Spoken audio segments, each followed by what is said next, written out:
We going to have some fun with this today. Let's head up to Knoxville and say hello to longtime Knoxville sports talk show host Tony Basilio. He's heard that song before, perhaps 60. A timer like 1,000 in the last couple days. But George, great afternoon to you. Looking great in your Pred stuff, man. It is hockey season, brother. It is hockey season. It is. Come on down sometime. I'll take you to a game. I'd love it, man. I'm serious. I'd love it. So before you and Watson get to X's and O's, what were the final few minutes like Saturday, and what was it like afterwards? Man, I'll tell you, I knew this place when it came back to life was going to be a special thing because it's been so long. But the sights and sounds that came out of that, when that ball that was tipped, by the way, at the line of scrimmage, just kind of knuckled through. I have a lot of old timers. People have been going to games 50, 60 years, tell me they've never seen anything like that scene. And, a bunch of people made their way down onto the field. I had a player on the show with me today, and Watson will appreciate this. He said it was a good 35 minutes before he got to the locker room. And basically, Josh Heupel told those kids, when we win, take your time. Enjoy this. You guys have worked hard for this. And those guys were out there enjoying the scene with the fans. And there were thousands of people on the field. I mean, thousands. And it was a pretty peaceful thing, It was and then people on my post-game show, we were on for 7 hours. And guys, I'm telling you, I mean, we were on 7. People were crying. People were calling in, talking about, thinking back to when my dad first took me to a game, or my grandfather's not here to enjoy this. And almost the Cubs World Series feel. Yeah. Well, almost a winning the World Series feel. Yeah. Or winning the Super Bowl. My father passed away the year the Eagles won the Super Bowl, and he was 92, and I cried for him. So I can kind of relate to these fans, that just get real sentimental. They got way up in their feels, though. I mean, I had people crying yesterday on my show over this thing, and that's never happened. That has never happened. And the tradition with the smoking a cigar after the game, man, these people listen to Watson Brown because they believed. Everybody had a cigar on them, Watson. Everybody. These people hadn't beaten Alabama since the iPhone was invented. And everybody had a cigar on them, Watson. They believed. They saw what you saw. Oh, man. Look at that view right there, guys. God. We've got some guys. we got some great pictures. Yeah. Tony, again, before I turn it to Watson, yeah. How many people does the University of Tennessee believe were outside, not able to get in, but watching it outside of Neyland Stadium? Well, there's a clip that I tweeted or retweeted yesterday that I believe Austin Price over at VolQuest came up with it, found it somewhere. There were several thousand people at a watch party over there near the Humanities Building. They had set a little deal up there, and there were several thousand people there. So it's one of the toughest tickets in years. And a bunch of people couldn't get it, couldn't get into the game, and went and did the next best thing and gathered. Well, I'll tell you, it's really just special. It's just a special time here. It's I mean, this team's 6-0, and I have no idea how they've done it, but they've beaten Florida. I mean, they've won at LSU, and now they beat Alabama. Have an opportunity at Georgia here in about 3 weeks, couple and a half weeks. Incredible time here, guys. Incredible. It truly is. Watson, take it from there. Tony, are you going to get any percentage off of all the cigars that were sold?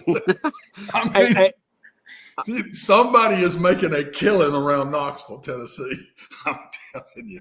Well, I'll tell you a story. I was at one of my sponsors today. They're helping me with, we're doing a benefit this week for the children of a charity here in town. They mentor children who have one or both parents incarcerated. So we're taking a couple hundred kids to the football game this weekend and giving them a great tailgate. So I've been going around collecting things from different sponsors. Today, I went to Alumni Hall, and Jeff Goodfriend, who their family's been around here a long time, he said they printed 3,000 game score shirts, okay?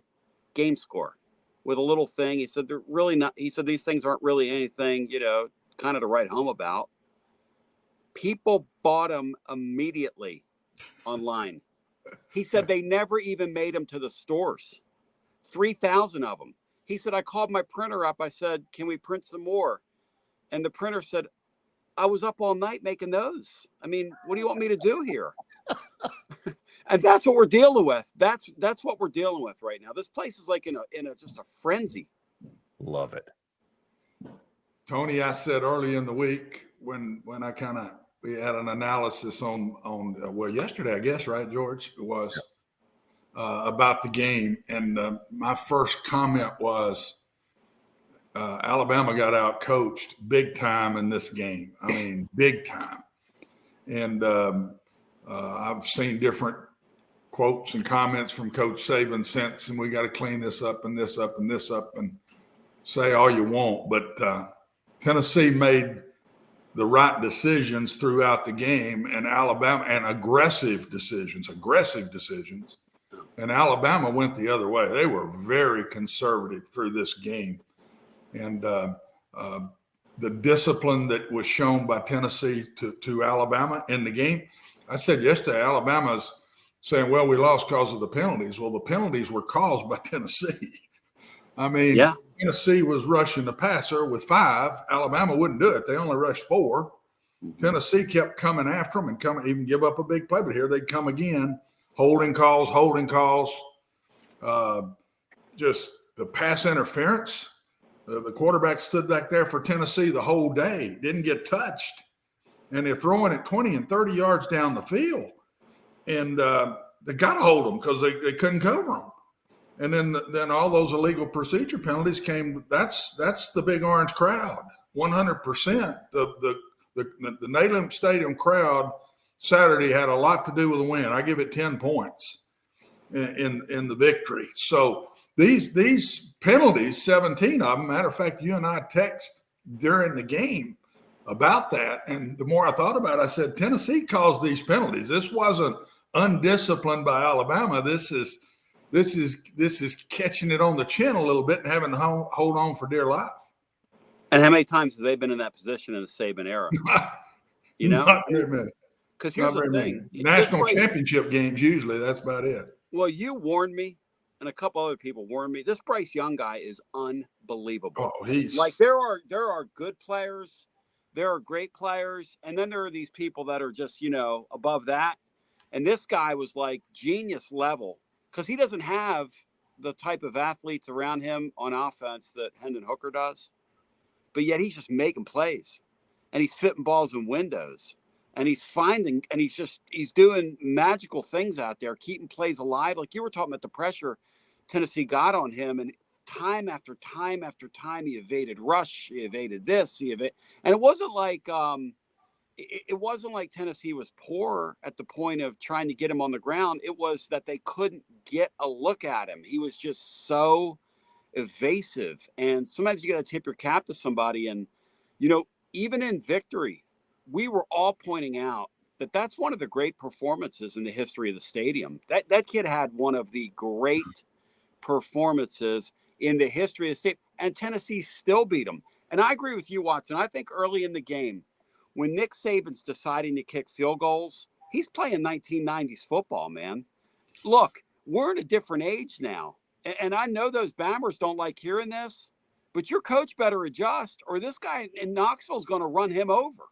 Because if you get in these games and you kick field goals with Josh Heupel, he is going to run you right out of his building. And Alabama's very fortunate that didn't happen to them Saturday because it could have happened. It really could have happened. Well, the reason that game stayed tight was one guy, and that's Bryce Young, period. Yeah. He was the absolute reason, and unbelievable quarterback play. You take both those two kids, Hooker and Bryce Young. I don't know that I've watched a game where two quarterbacks could have played any better than those two did. I mean, I would have graded both of those 95%. both of them in the game. And the aggression by Tennessee and rushing 5 guys to Alabama not, which I don't understand why they didn't do that, was to me the difference in the game. And the other great thing Tennessee did that I've thought about since, they had to lead the whole game. So, okay, we're ahead. Boom, all of a sudden you're behind on the only bad play Tennessee had, and it's a play they don't run very much. That was the only call I thought where Coach Heupel made a bad call. It was serious time of the game, and it's a play they don't run very often, and it's a read play between the quarterback and the back going sideways, and they just missed the read. The read was proper. He should have handed the ball off, but the tailback didn't take it. And so they go behind, but they immediately go right down the field and score. That was huge, in my opinion, to go right back down. Alabama didn't get to keep it long and the lead long, and Tennessee went right back down and scored. But what I say about aggression, Tony, take the last 2 series of the game. Alabama's down. Well, the game's tied. The game's tied. Alabama gets the ball, 4 minutes to go in the game, 3-something. They go down the field. And Tennessee just bringing 5. They're pressure. They make a 3rd down. They make another one. Tennessee did not back off, and the last 3 plays of the game for Alabama, pressure. They had people open, but he couldn't get them the ball. And I said to George on Monday, and I don't do this very often, but I believe this one. Why in the world would Alabama not run the ball right in there to use Tennessee's last 2 timeouts? I agree with that. To where at least Tennessee don't get a shot at winning the game. Either win it yourself or take it to overtime. And they threw 3 straight times. And a great throw he made that the running back dropped the ball. And it was about knee level. But if he catches that now, he's going to run another 20. Yeah. And then the last play, they've got a guy wide open crossing the field. He couldn't get on the ball because of the pressure. They pressured him and they didn't back off. Then Tennessee gets the ball and Alabama backs up. No pressure whatsoever, and lets them throw 2 20-yard gains, which is hard to do in college football in today's world. Yes. So the difference in the game to me was aggression. Tennessee had it, never backed away from it, and for some reason, Alabama did not. They could not get to the quarterback. George, I said this, didn't I? The unsung heroes of that football game is the Tennessee offensive line. Because Alabama against Texas A&M had people in the backfield with 4 rushers in the backfield the whole game. And against Tennessee, they couldn't get there. They could not get to the quarterback, and yet did not decide to go and bring an extra guy very often at all. So the Tennessee offensive line, to me, has really come of age. They're protecting right now a lot better than they did early in the year.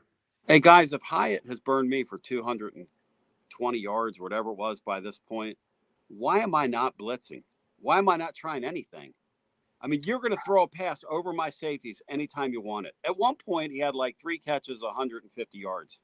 Well, and then he caught another one. It's like, do you guys want to give him 300 yards today? Like 400 yards? Because if you guys don't get pressure on the quarterback, and I thought Tennessee went away from that. I would have kept throwing over their safeties. I mean, you guys. Tennessee got a little conservative in the 3rd quarter. Yeah, they got a little conservative, but they came right back to it again as the game got tighter. Yeah, they attacked. And Saban, it's really weird. You know, that lack of aggression thing. You know, George, your Braves had that. It was oh yeah. You know, I was watching the Braves-Phillies game and then that, and my mind was blown. I'm sitting there going, okay, my Sillies are getting ready to beat the Atlanta Braves, who they have no business being on the field with. I mean, the Phillies are not good defensively. The Phillies don't have a really good bullpen. Like, how is this happening? Well, they were just aggressive. I mean, they had aggressive at-bats. They were just aggressive. They played hungrier.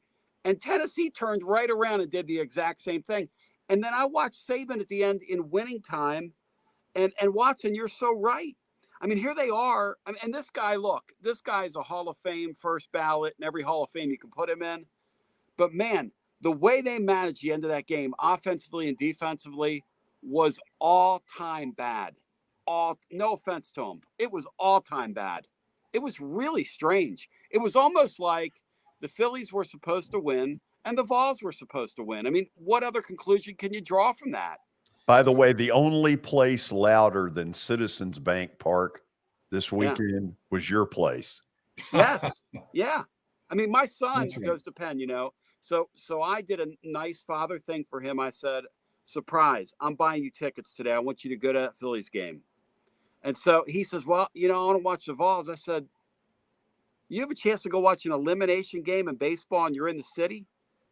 Go watch that game. And then when you come out in the second half, and that's what happened, you can go watch the Tennessee game. Well, to make a long story short, he says to me, the atmosphere at LSU was insane. He said, and then this thing in Philadelphia was incredible. But, the thing about it is, he tells me, he says, Dad, if I had my choice, I'd have rather been in Neyland Stadium. That's a kid that grew up here. And for kids his age, they've never seen Tennessee matter in football. Never. They've taken like 13 or 14 years off here. How could you wreck Tennessee football like that? How could you do that? I don't know. They figured out a way. And this guy's come in here from the depths of despair. The program literally sitting there on the throes of the death penalty kind of deal when all those players left. 4 or 5 really good players left for Oklahoma. Henry T left. A couple other frontline starters got out of there. And this ragtag group of guys that were left with this coach and the transfer portal and a system. And I give Watson Brown a lot of credit because I thought he was nuts earlier in the year. He said, this guy's system, Tony, is so far ahead of college football. It's so far ahead of it. And Watson, the question I have in Georgia is, how long till people start copying this guy? I mean, surely that's right around the corner, right? I mean, this is the worst kept secret in college football now. But one thing, Watson, you say is, if you're going to copy it, you got to do it as a lifestyle. You can't just go to the gym a couple times a week and play this offense. You've got to adopt it as a lifestyle. You got to dive in at the deep end and sink or swim. That's kind of what you've told me. That's right, Watson, isn't it? Yeah. You what they do is wishbony. It's empty sets that you have to have a complete package to run it. You can't just take pieces of it and do it. You can, and if it works, you'll call it again. But if somebody stops it, you don't. You got to have the whole package because they have to be able to run a lot of different patterns, Tony, with those big splits out there. Yeah. And they have to have ways to beat man, ways to beat zone, ways to beat single safety high, ways to beat double safety high. It's a full package. Tennessee's like everybody else on 3rd and long, but within the change, which they stayed the other day, that's a different package. And it makes everybody simplify, number one, and it makes everybody near play in some form of man-to-man. Alabama couldn't do it. Nick Saban, George, is when he loses, it's really good athletic quarterback play. If you go back and look at his losses through Clemson, Deshaun Watson, Ohio State kid, Manziel, it's always, and that's what Hendon Hooker did. I mean, when he didn't have somebody open him, he got him with his legs, and he still hasn't really figured that out, in my opinion. He could very well play this team again, and I would bet you, because he is a very good adjuster, and I'm sitting here getting on him. I've been out coached many times in games myself. He'll learn from that game. If they play Tennessee again, I don't know if they beat them, but you won't see the same looks. He's going to bring pressure. He's going to bring pressure. Yeah, he's going to bring pressure this time. And they very well could play them again because I'm going to tell you, if they get by Kentucky, that one scares me.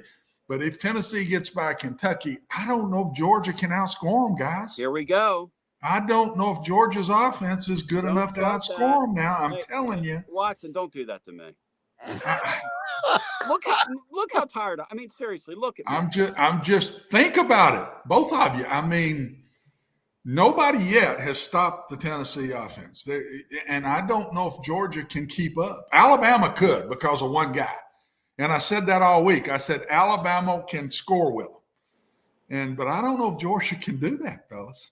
I'm not sure they didn't play the tougher opponent of the two. Georgia has now they got to go to Athens. Yeah, well, and Georgia has a real good secondary. I mean, that's one thing. They're much better, but so you give them that much time now. You give them that much time to throw. That was the crazy. It's difference. I crazy. mean, he was just, his jersey was clean and Bryce Young's wasn't. And don't tell me Bryce Young ain't tougher than nails. Got a separated shoulder and gets hit like he got hit in that game. And he never flinched. He never flinched in the ball game. So the kid's unbelievable to me. We had Jason Simpson on the show today, who's the head coach at Tennessee Martin, who were in here this week. Now, Jason was in the stands last weekend watching the game because they're off, and his son is a quarterback at Alabama. Now, he's a freshman. He signed and was a highly recruited young man. So Jason tells me on the air today, he said, here's the backstory on this Alabama quarterback. He didn't throw a ball in practice for 2 weeks. Yeah. And I'm sitting there going, he didn't throw a ball in practice for 2 weeks and he looks like that? I mean, unbelievable. Good night. Sometimes you got to take a cap to people, you know. But you're right, Watson. I don't see if Tennessee rolls that thing out there and gets on track against Georgia and does that deal where they get like a quick 17-point spurt, what's Georgia going to do?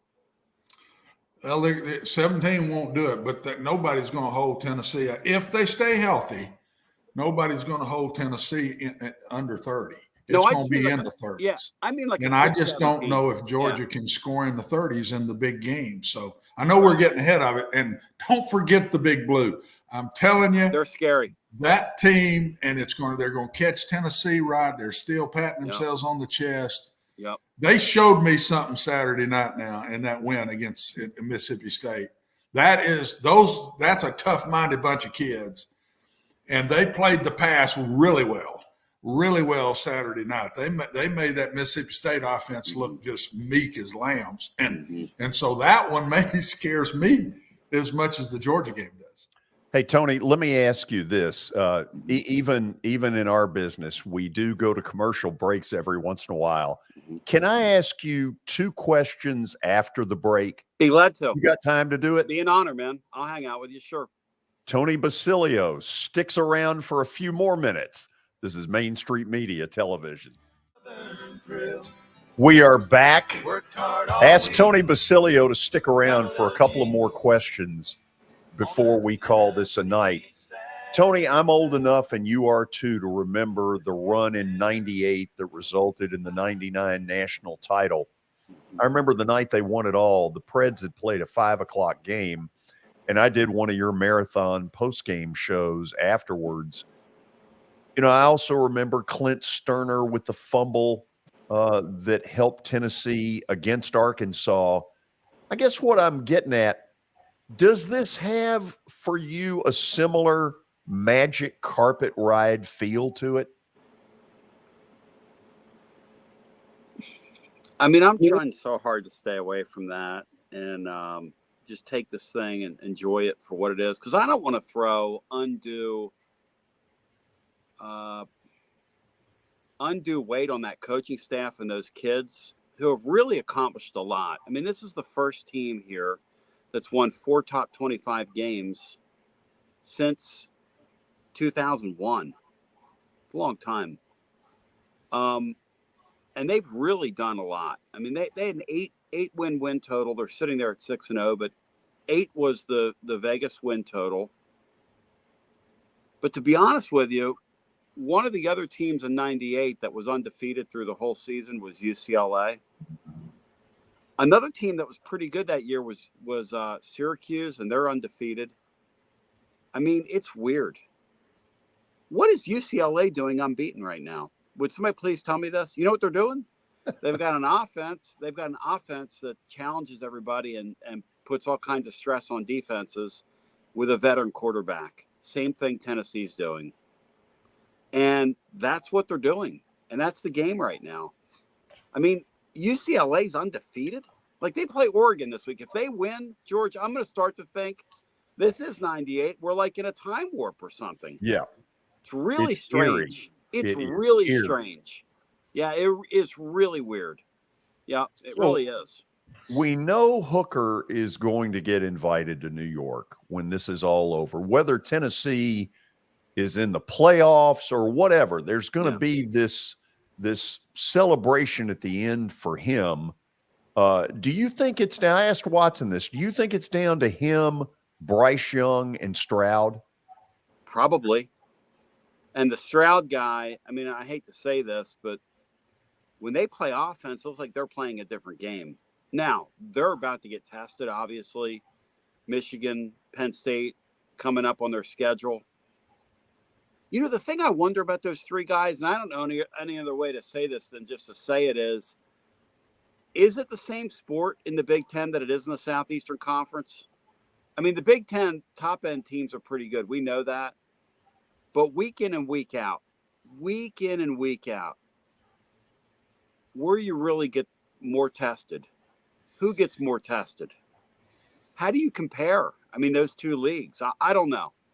I'm asking for a friend here. Because Step really, in, those Watson. are the two leagues that the TV networks are going to line up behind for years to come. I think Ohio State, even though they don't have to all the time, Tony, Yeah. I think they can open it up and do what all the good offenses can do. So don't count them out. And I think Michigan is the toughest, most physical football team in the country. And so I think that's two really good teams. I think they're deserving to be where both of those two are. And I think Ohio State can play with anybody. I'm not sure Michigan throws it well enough to hang on, but man, are they physical.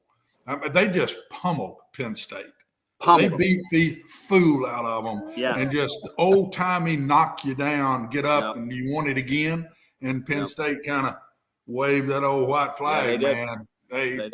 So I think those two teams are pretty daggum good. Tony, not that I think you need it right now, but if a person has watched this and they really want to join in on the fun that you're having up there, how do they do it? Well, I just want to say, I usually don't look like this, and I usually am a lot more fun when I'm coherent and have had rest. What do you mean? But like if your curiosity is still piqued by my horrendous performance on here today, as I put my hand on my head, tclub.team is our website, and I do make more sense, and I'm generally more coherent than this. We've had a lot of fun, and I'll tell you, it has just been. It's amazing to see the power of sport to unify people. You know, somebody said something on my show yesterday that bears repeating, I think, which is this. You know, three things really bring people together. And he says one of them's God, which I believe. Another one's tragedy. And the third thing we have in life is sports that we commune around. And I think that's true. I think you saw that. Those pictures that you showed when you led into me being on here tonight. Put them back up, Billy. Where in sports? I mean, where in life? Where in life do you get opportunities like that? Look at that. I don't care who you cheer for. I don't care if you're an Alabama fan. Hey, I had a couple of Alabama fans email me that were in that stadium the other night, and they said, looking down on that field, as human beings, they said, that was a beautiful thing to see. Just a beautiful thing to see. Hey, Tony, a long time here. Before I let you go, yeah, I love the fact that in the heart of all this, you're doing what you're doing for charity. Get back with me. If there's something I can do, whether it's my Titans tickets or my Preds tickets for a game to help you, let me know. I'm serious because I think it's one of the responsibilities we have with this platform. I said this the night I got in the Tennessee Radio Hall of Fame. There are too many companies not doing this anymore. I love the fact that you care enough to do it. I care enough to do it. That's right. You let me know. Well, let me know if I can help you. Thank you, George, because I really do believe God's put me here for a reason. And I'd hate to think at the end of it that all we do is enrich ourselves. And radio stations, as we've gone along, have turned into banks. They used to be community entities. Yeah. And they've turned into banks along the way. And not there's anything wrong with the banking industry, but I mean, banks are necessary. Radio stations used to be connected to communities, and now they're owned by major corporations. And that's one of the things I love about being independent, because when somebody comes to me and they have a need, and I see that it's a worthwhile need, and I feel like I need to get involved, I jump in with both feet. And this mentoring program, with what's going on in our country right now, with the violence and the issues we have, when you find and you take children under wing and show them a different way while they have one or both parents incarcerated, there have been kids that have come out of that program that are now mentoring other kids. Now, that's a beautiful thing right there. You think about that for a second. Kids that came into that thing at the age of 5 or 6 that are now 19, 20, 21. And I've met them a couple, the last time we did the tailgate, 2 kids that I walked up to, I call everybody a kid, but they were in their late teens, early 20s. And they said, I came through this program and I'm now mentoring. I'm giving back. I'm pulling somebody else up with me. It's a beautiful thing. That It is really what is. it's all about. Let's talk tomorrow. Thank you, George. Yes, sir. Tony, thanks as always. Hey, my best to you guys.